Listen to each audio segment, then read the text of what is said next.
Parlare e capire la lingua e le tradizioni di un paese in cui ci si trova è importante per non sentirsi esclusi, discriminati, tagliati fuori dalla vita sociale. È l'esperienza di chi di noi è stato all'estero per brevi o lunghi periodi, lo è allo stesso modo per coloro che sono arrivati in Italia in cerca di miglior fortuna dai quattro angoli del mondo. Bisogna capire tutto che si vede, dove vai. Se vai in un negozio e non sai neanche parlare, come fa? Non si può, bisogna imparare bene. E facendo questo corso ha incontrato tante altre donne di tante altre parti del mondo. Sì, diverse parti. È stata veramente un'esperienza grandissima, ho imparato tanto con le altre culture, a me piace abbastanza.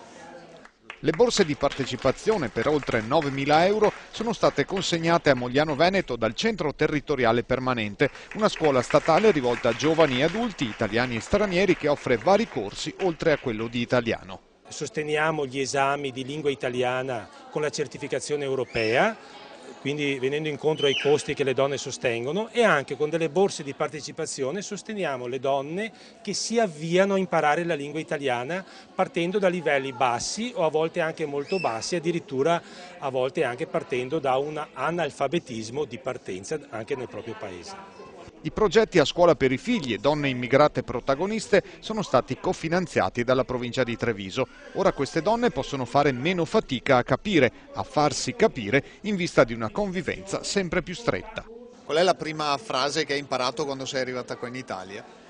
La prima frase è buongiorno, praticamente buongiorno, che non sapevo parlare nulla di italiano.